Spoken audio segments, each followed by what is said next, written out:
സോനം വാങ്ചുക് ലേ ലഡാക്കിൽ പ്രക്ഷോഭം ഉണ്ടാക്കിയതിൻ്റെ ഏറ്റവും പ്രധാനപ്പെട്ട കാരണക്കാരൻ. അയാൾക്ക് ഇപ്പോൾ ഇന്ത്യൻ സർക്കാർ പണി കൊടുത്തിട്ടുണ്ട്, നല്ല ഉക്കൻ പണി. എന്താണ്? നല്ല മുട്ടൻ പണി അല്ലേ.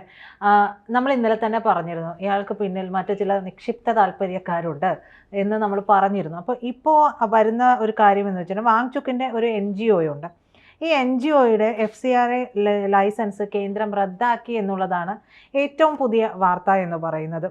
അതനുസരിച്ചിട്ട് 2010 വിദേശ സംഭാവന നിയമപ്രകാരം നൽകിയിട്ടുള്ള ലൈസൻസ് അതാണ് ഉദ്ദേശിക്കുന്നത്. അപ്പോൾ ഇതിനെ തുടർന്ന് വാങ്ചുക്ക് പറയുന്നത് തന്നെ ജയിലിലടക്കാൻ ശ്രമിക്കുന്നു, തനിക്കെതിരെ ആവശ്യമില്ലാത്ത കുറ്റങ്ങൾ ചുമത്താനുള്ള നീക്കങ്ങൾ നടത്തുന്നു എന്നുള്ളതാണ് വാങ്ചുക്കിൻ്റെ ആരോപണം എന്ന് പറയുന്നത്. സ്വാഭാവികമാണത്, നമ്മളിത് പ്രതീക്ഷിക്കുകയും ചെയ്യുന്നുണ്ടല്ലോ. ഒരു രാജ്യത്തിലേക്ക് ഒരു പ്രക്ഷോഭം ഒരു വിഷയത്തെ ഉയർത്തിക്കൊണ്ടുവരുന്നു, ആ പ്രക്ഷോഭമാകുന്നു, കുറച്ചു പേർ മരിക്കുന്നു, ഒരുപാട് പേർക്ക് പരിക്കേൽക്കുന്നു, ഓഫീസുകളെല്ലാം കത്തിക്കുന്നു. ഇത്തരത്തിലുള്ള വിഷയങ്ങളെല്ലാം ഉണ്ടായപ്പോൾ ഈ മൂപ്പര് മെല്ലെ അങ്ങ് പിന്മാറി കഴിയുമ്പോഴേക്കും എല്ലാം ഒതുങ്ങും എന്നാണ് വിചാരിച്ചത്. പക്ഷേ അപ്പോഴാണ് 8ൻ്റെ പണി പാലും വെള്ളത്തിൽ കിട്ടിയത് എന്ന് വേണമെങ്കിൽ നമുക്ക് പറയാം. ഈ FCRA രജിസ്ട്രേഷൻ ഇല്ലാതെ ഇയാളുടെ students educational and cultural movement of Ladakh എന്ന് പറയുന്ന NGO, ഈ NGOയിലേക്ക് 1.5 കോടി നേടി എന്നാണ് പറയുന്നത്. ഈ NGOയുടെ പ്രധാനപ്പെട്ട പണി FCRA അക്കൗണ്ട് തദ്ദേശീയമായി സൃഷ്ടിക്കുന്ന ഫണ്ടുകൾ വാങ്ങി നിക്ഷേപിക്കുക, രാജ്യത്തിൻ്റെ പരമാധികാരത്തെക്കുറിച്ചുള്ള പഠനം പോലെ അനുവദനീയമല്ലാത്ത തരത്തിലുള്ള കാര്യങ്ങളൊക്കെ അതിനു വേണ്ടിയിട്ടൊക്കെ ഫണ്ട് ചെലവാക്കുക, നിയുക്ത FCRA അക്കൗണ്ടിൽ ലഭിച്ചിട്ടുള്ള ഫണ്ടുകൾ നിക്ഷേപിക്കുന്നതിൽ തുടങ്ങിയിട്ടുള്ള കാര്യങ്ങളിലൊക്കെയാണ് ലംഘനങ്ങൾ നടന്നിട്ടുള്ളത് എന്നാണ് പറയുന്നത്. അപ്പോൾ ഇത് മാത്രമാണോ എന്ന് ചോദിച്ചാൽ ഇയാൾക്ക് മറ്റൊരു NGO കൂടിയുണ്ട്. അത് Himalayan institute of alternatives Ladakh എന്നാണ് പറയുന്നത്, HIAL. അപ്പോൾ ഇതും FCRA രജിസ്ട്രേഷൻ ഇല്ലാതെ ഏതാണ്ട് 1.5 കോടിയിലധികം സംഭാവന കൈപ്പറ്റിയിട്ടുണ്ട് എന്ന് പറയുന്നു. കൂടാതെ 6.5 കോടി വാങ്ചുക്കിൻ്റെ സ്വകാര്യ സ്ഥാപനമുണ്ട്. അതിൻ്റെ പേര് ഷെഷ്യോൺ ഇന്നോവേഷൻ എന്നാണ്. ഈ ഷെഷ്യോൺ ഇന്നോവേഷനിലേക്ക് ഈ തുക വഴിതിരിച്ചു വിട്ടിട്ടുണ്ട് എന്നാണ് പറയുന്നത്. 2021-24 സ്വകാര്യ അക്കൗണ്ടിൽ നിന്ന്, അതായത് ഇദ്ദേഹത്തിൻ്റെ സ്വകാര്യ അക്കൗണ്ടിൽ നിന്ന് 2.3 കോടി വിദേശത്തേക്ക് അയക്കുകയും ചെയ്തിട്ടുണ്ട്. കൂടാതെ 2018 മുതൽ 2024 വരെ വ്യത്യസ്ത അക്കൗണ്ടുകളിൽ നിന്ന് 1.68 കോടി വിദേശ ഫണ്ട് സ്വീകരിക്കുകയും ചെയ്തിട്ടുണ്ട്. ഇനി ഇത് മാത്രമാണോ എന്ന് നോക്കിക്കഴിഞ്ഞാൽ അതുമല്ല. ഈ മൂപ്പർക്ക് 9 വ്യക്തിഗത അക്കൗണ്ടുകൾ ഉണ്ട് എന്നാണ് പറയുന്നത്. ഈ 9 വ്യക്തിഗത അക്കൗണ്ടുകളിൽ 8 എണ്ണവും വെളിപ്പെടുത്തിയിട്ടില്ല. ഇദ്ദേഹത്തിന്, ഈ വാങ്ചുക്കിന് 9 വ്യക്തിഗത അക്കൗണ്ടുകൾ ഉണ്ട് എന്ന് പറയുന്നു. ഈ 9 എണ്ണത്തിൽ 8 എണ്ണം വെളിപ്പെടുത്തിയിട്ടില്ല. ഇനി അതുമാത്രമല്ല, ഈ HIAL എന്ന് പറയുന്ന NGO ഉണ്ടല്ലോ, അതിന് 7 അക്കൗണ്ടുകളുണ്ട്. ഈ 7 എണ്ണത്തിൽ 4 എണ്ണം വെളിപ്പെടുത്തിയിട്ടില്ല. നമ്മൾ ആദ്യം പറഞ്ഞ students educational and cultural movement of Ladakh എന്ന് പറയുന്ന NGO, അതിന് 9 അക്കൗണ്ടുകളുണ്ട്, 6 എണ്ണം വെളിപ്പെടുത്തിയിട്ടില്ല. ഉള്ള അക്കൗണ്ടുകളിൽ ഭൂരിഭാഗവും വെളിപ്പെടുത്താത്തവയാണ് എന്നുള്ളതാണ്. ഈ ഷെഷ്യോൺ എന്ന് പറയുന്ന വാങ്ചുക്കിൻ്റെ സ്വകാര്യ സ്ഥാപനം, ആ സ്വകാര്യ സ്ഥാപനത്തിന് 9 എണ്ണം ഉണ്ട് അക്കൗണ്ട്. അതിൽ 6 എണ്ണം 9 അല്ല, അതിന് 3 എണ്ണമാണ്. അതിൽ 2 എണ്ണം വെളിപ്പെടുത്തിയിട്ടില്ല എന്നാണ് പറയുന്നത്. അപ്പോൾ കൂടാതെ ഈ പറയുന്ന സോനം വാങ്ചുക് എന്ന് പറയുന്ന പരിസ്ഥിതിവാദി അല്ലെങ്കിൽ വിദ്യാഭ്യാസ പരിഷ്കരണവാദി എന്ന് പറയുന്ന മനുഷ്യൻ CSR ഫണ്ടുകൾ, പൊതുമേഖലാ സ്ഥാപനങ്ങൾ, കോർപ്പറേറ്റ് സ്ഥാപനങ്ങളിൽ നിന്നൊക്കെ വൻതോതിൽ CSR ഫണ്ടുകളൊക്കെ സ്വീകരിക്കുന്നുണ്ട്. എന്തിനാണ് ഒരു പരിസ്ഥിതി പ്രവർത്തകൻ അല്ലെങ്കിൽ ഒരു വിദ്യാഭ്യാസ പരിഷ്കരണവാദി ഇത്തരത്തിൽ ഫണ്ടുകൾ സ്വീകരിക്കുന്നത് എന്നൊരു ചോദ്യം അവിടെ നിൽക്കുന്നുണ്ട്. നമ്മൾ ഇന്നലെ പറഞ്ഞതാണ്, ഇതിന് പിന്നിൽ കൃത്യമായിട്ടുള്ള ഒരു കാരണമുണ്ട്. ഇദ്ദേഹത്തിൻ്റെ പൂർവ്വകാലം, അതിന് മുമ്പുള്ള കാലം എടുത്തു നോക്കിയിട്ടുണ്ടെങ്കിൽ ഒരു കോൺഗ്രസ് നേതാവിൻ്റെ മകനാണ്. ഈ കോൺഗ്രസ് നേതാവിൻ്റെ മകനായിക്കൂടെ എന്നുള്ള ചോദ്യം വരാം. ആവുന്നതിൽ തെറ്റൊന്നുമില്ല. പക്ഷേ ഈ മൻമോഹൻ സിംഗ് സർക്കാരിൻ്റെ കാലത്താണ് വഴിവിട്ട രീതിയിലുള്ള രാഷ്ട്രീയ പിന്തുണ ഈ സോനം വാങ്ചുക്കിന് ലഭിക്കുന്നത്. പിന്നീട് ഇദ്ദേഹത്തിൻ്റെ കല്യാണം കഴിച്ചിരിക്കുന്നത് US പൗരയെയാണ്. ഇവരുമായിട്ടുള്ള വിവാഹം കഴിഞ്ഞതിന് ശേഷം ഈ മാർക്സിസ അവാർഡ് ഉൾപ്പെടെയുള്ള പല അവാർഡുകളും, ഇപ്പോൾ ഇത്തരത്തിൽ മാർക്സിസ അവാർഡ് ഉൾപ്പെടെയുള്ള വിദേശ അവാർഡുകളൊക്കെ കിട്ടിയവരെല്ലാവരും തന്നെ നിരീക്ഷണത്തിലാണ് എന്ന് വേണമെങ്കിൽ പറയാം. ഇവർക്കൊക്കെ എങ്ങനെയാണ് പെട്ടെന്ന് അരുന്ധതി റോയ് മറ്റൊരാളാണ്. ഈ അരുന്ധതി റോയുടെ പല കാര്യങ്ങളും എടുത്തു നോക്കിയിട്ടുണ്ടെങ്കിൽ നമുക്ക് എന്താ പറയുക നീതി ഒട്ടും എന്താ പറയുക നമുക്ക് ഉൾക്കൊള്ളാൻ പറ്റാത്ത തരത്തിലുള്ള കാര്യങ്ങളൊക്കെയാണ് പറയാറുള്ളത്. അപ്പോൾ ഈ അരുന്ധതി റോയ്ക്ക് കിട്ടിയിട്ടുള്ള അവാർഡുകളായിക്കോട്ടെ, അങ്ങനെ പല പ്രമുഖർക്ക് കിട്ടിയിട്ടുള്ള അവാർഡുകളൊക്കെ ഇതൊക്കെ ഇവർക്ക് മാത്രം എങ്ങനെ തിരഞ്ഞു പിടിച്ച് കിട്ടുന്നു എന്നുള്ള ഒരു നിരീക്ഷണം കൂടി ഇപ്പോൾ കേന്ദ്രം നടത്തുന്നുണ്ട് എന്നുള്ളതാണ് ലഭിക്കുന്ന വിവരം.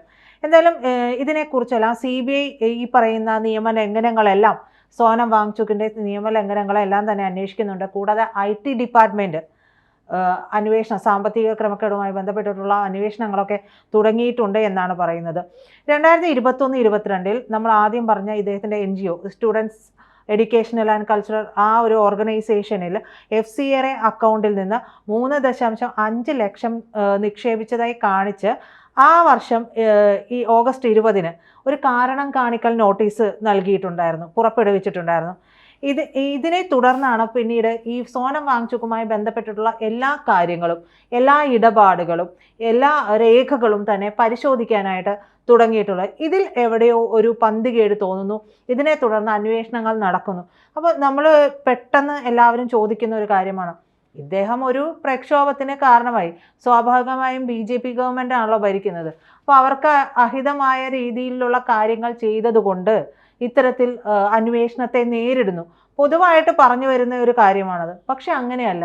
പല NGOകളുടെയും പിന്നിലുള്ള സോഴ്സ് എന്താണ്, അവർക്ക് ഫണ്ട് വരുന്നത് എവിടെ നിന്നാണ്, ഇതെല്ലാം ഏതെല്ലാം വിദേശ സംഘടനകളിൽ നിന്നാണ്, ഈ വിദേശ സംഘടനകൾക്ക് പിന്നിൽ ആരാണ്, ഇതെല്ലാം ഒരു രാജ്യം അന്വേഷിക്കണ്ടേ? നമ്മുടെ രാജ്യത്താണെങ്കിൽ എത്രത്തോളം NGOകളുണ്ടെന്ന് നമുക്ക് എണ്ണിയാൽ ഒടുങ്ങില്ല എന്ന് പറയുന്നത് പോലെ മുളച്ചു പൊങ്ങുകയാണ്, കൂണുകൾ പോലെ മുളച്ചു പൊങ്ങുകയാണ് NGOകളെല്ലാം.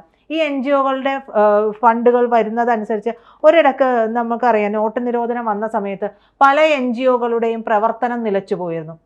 നേരെ ചൊവ്വേ പ്രവർത്തിക്കുന്നതായിരുന്നുവെങ്കിൽ ആ പ്രവർത്തനം നിലയ്ക്കുന്നില്ലല്ലോ. ഇപ്പോൾ വീണ്ടും ഇത്തരത്തിലുള്ള NGOകൾ തലപൊക്കി തുടങ്ങിയിട്ടുണ്ട്.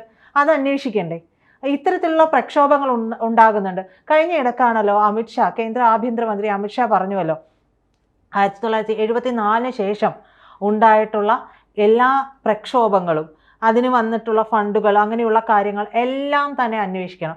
ഏതാണ്ട് 50 വർഷത്തെ ചരിത്രം അന്വേഷിക്കണം എന്ന് പറയുന്നത് സാധ്യമല്ല എന്ന് പറഞ്ഞ കൂട്ടരെ എനിക്കറിയാം. അതെന്തുകൊണ്ട് അന്വേഷിക്കാൻ കഴിയില്ല? ഇതിൻ്റെ എല്ലാ രേഖകൾ നമ്മുടെ ഉദ്യോഗസ്ഥരുടെ അല്ലെങ്കിൽ സ്റ്റേഷനുകളിൽ എല്ലാം ഉണ്ട്.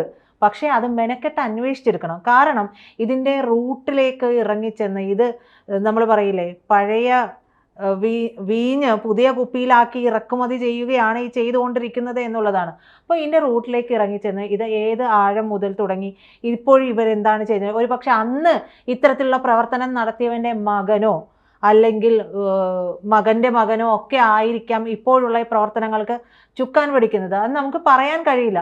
ഇവരുടെയൊക്കെ ബ്ലഡിലേക്ക് ഈ ഒരു എന്താ പറയുക രാജ്യവിരുദ്ധത എന്ന് പറയുന്നത് ഇൻജക്റ്റ് ചെയ്ത് പോയിട്ടുണ്ടെങ്കിൽ അതിനെ മാറ്റിയെടുക്കാൻ വളരെയേറെ ബുദ്ധിമുട്ടാണ് എന്നുള്ളത് തന്നെ. അപ്പോൾ ഈ പറയുന്ന കാര്യങ്ങളെല്ലാം ഇൻസിഡൻസ് ആണ്. നേപ്പാളിലെ പ്രക്ഷോഭം കഴിയുന്നു, നമ്മൾ പ്രതീക്ഷിച്ചുകൊണ്ടിരിക്കുന്നു, നമ്മുടെ നാട്ടിലും ഇത്തരത്തിലൊരു പ്രക്ഷോഭത്തിന് സാധ്യതയുണ്ട് എന്ന് പറയുന്നു. വളരെ നാളുകളായിട്ട് ഈ സോനം വാങ്ചുക് എന്ന് പറയുന്ന മനുഷ്യൻ അവിടെ വലിയ രീതിയിലുള്ള പ്രക്ഷോഭങ്ങൾക്കൊക്കെ ചുക്കാൻ പിടിക്കുന്നുണ്ട്. പക്ഷെ അതൊന്നും വലിയ രീതിയിൽ വാർത്താ പ്രാധാന്യം നേടാതെ പോകുന്നു. ഒന്നും ആളിപ്പടർന്നില്ല. പക്ഷെ ഇത് ആളിപ്പടർന്നു. ഇത് ആളിപ്പടരാൻ 2 വൃദ്ധരായവരെ കൂടി ഇതിലേക്ക് വലിച്ചിഴച്ചു എന്നുള്ളതാണ്, ബലിയാടാക്കി. അതാണ് ചെയ്തത്. അതിനെ തുടർന്നാണ് ഈ പ്രക്ഷോഭം ഉണ്ടായത്. അതിനുശേഷം നൈസായിട്ട് ഇങ്ങനെ മാറുകയല്ലേ ചെയ്തിട്ടുള്ളത്. അത് ഇതിന് നേതൃത്വം നൽകിയ ഇതിൻ്റെ അവസാനം വരെയും ആ ഒരു എന്തിനു വേണ്ടി താൻ ആ ഒരു കാര്യത്തിന് മുന്നിട്ടിറങ്ങിയോ അതിൻ്റെ അവസാനം കാണുന്നത് വരെ അവിടെ നിൽക്കണ്ടേ? പക്ഷേ എല്ലാ പ്രക്ഷോഭങ്ങളും ഉണ്ടായ സ്ഥലങ്ങളും പരിശോധിച്ചാൽ നമുക്ക് മനസ്സിലാവും, ഇതിനെ തുടക്കമിടുന്നവരെ പിന്നീട് കാണാറില്ല. ഇതിലേക്ക് ഈയാമ്പാറ്റകളെ പോലെ വന്നു ചേർന്നിട്ടുള്ള കുറേ പേര് ബലിയാടാവുക മാത്രമേ ചെയ്തിട്ടുള്ളൂ. ഒരിക്കൽ പോലും ഇതിൻ്റെ ഒന്നും അടിത്തറ ഇതിനൊക്കെ ഫണ്ട് എവിടെ നിന്നു, ഇത്രയും ആൾക്കൂട്ടത്തിലേക്ക് ഇവർക്ക് എങ്ങനെ സ്വാധീനം ചെലുത്താൻ കഴിയുന്നു, ഇവർ ആരുടെ ഉപദേശപ്രകാരമാണ് പ്രവർത്തിക്കുന്നത്, ഇതെല്ലാം അന്വേഷിക്കേണ്ടത് ഒരു രാജ്യസുരക്ഷയെ സംബന്ധിച്ച് വളരെ നിർണായകമായിട്ടുള്ള കാര്യമാണ്. അപ്പോൾ അത്തരത്തിലുള്ള നിർണായകമായുള്ള കാര്യങ്ങളിലേക്ക് ഇനി ഒരിക്കൽ പോലും ഇത്തരത്തിൽ ഉണ്ടാകാതിരിക്കാൻ വേണ്ടി കൂടിയാണ് ആഭ്യന്തരമന്ത്രി എന്ന നിലയിൽ അദ്ദേഹം പറഞ്ഞിട്ടുള്ള ഒരു കാര്യം, ഈ പറയുന്ന പ്രക്ഷോഭങ്ങളുടെയൊക്കെ ആണിക്കല്ല് എന്താണ് എന്ന് അന്വേഷിച്ചറിയാൻ കൃത്യമായ പണി കൊടുക്കാൻ വേണ്ടിയിട്ട്. അപ്പോൾ ആദ്യത്തെ ഒരു പണി എന്തായാലും സോനം വാങ്ചുക്കിന് വൈകാതെ തന്നെ കിട്ടിയിട്ടുണ്ട്. കൃത്യമായ സമയങ്ങളിലാണ്, ചെറിയ ഇടവേളകൾ എന്ന് പറയുന്നത് പോലെയാണ് പണി വരുന്നുണ്ട് മോനെ, വാങ്ങി കൂട്ടുക തന്നെ രക്ഷയുള്ളൂ. ഇത്തരത്തിലുള്ള പ്രവർത്തനമൊന്നും ഇനി ഇവിടെ വിലപ്പോകില്ല. കൂടുതൽ വാർത്തകളും വിശേഷങ്ങളും നിങ്ങളിലേക്ക് എത്താൻ ABC മലയാളം സബ്സ്ക്രൈബ് ചെയ്യുക, ബെൽ ബട്ടണും അമർത്തുക.